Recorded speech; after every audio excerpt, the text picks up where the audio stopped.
La mode, elle vient de la rue. La mode, elle vient de la rue.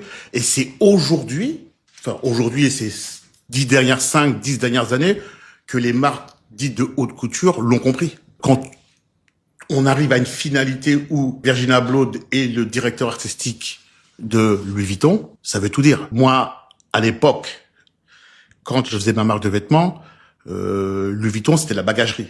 Il commençait à peine à faire des chaussures. Et je me rappelle, parce qu'une fois, quand j'avais gagné un petit peu d'argent, j'étais parti à m'acheter une paire de baskets Louis Vuitton. Il y a très longtemps de ça.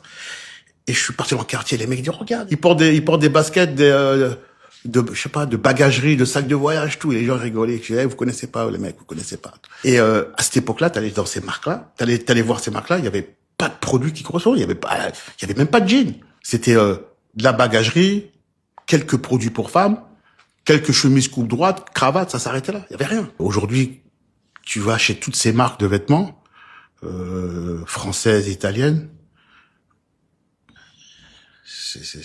c'est le hip-hop. Faut dire la vérité. C'est des vêtements hip-hop. Faut pas se raconter d'histoire. Et moi, j'avais compris bien avant ça que c'était nous qui faisons la mode. Mais eux, ils étaient pas dans le coup. Et je pense ils ont fait un braquage, en réalité. Quand on regarde bien, ils ont fait un braquage. Dans une certaine mesure, ouais. Ils ont fait un vrai braquage. Parce qu'ils ont laissé toutes les marques indépendantes, comme moi, aussi bien en France qu'aux États-Unis, parce que là-bas, t'avais les Rocawear, les Fubu qui cartonnaient, etc. Les marques comme Fubu, elles faisaient $1 milliard de chiffre d'affaires. C'est énorme. Elles se vendaient partout. T'avais St. John's, Rocawear, Fubu, avec des tonnes.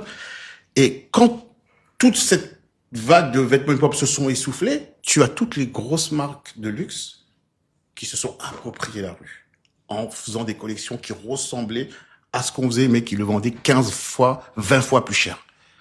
Et pour, entre guillemets, avoir la validation et l'authenticité, ils ont récupéré des stars du hip-hop en tant qu'ambassadeurs, en tant que créateurs. Ça va de Pharrell Williams à Kanye West, etc., pour avoir cette crédibilité-là. Voilà. Mais c'est un travail que nous avons fait bien avant.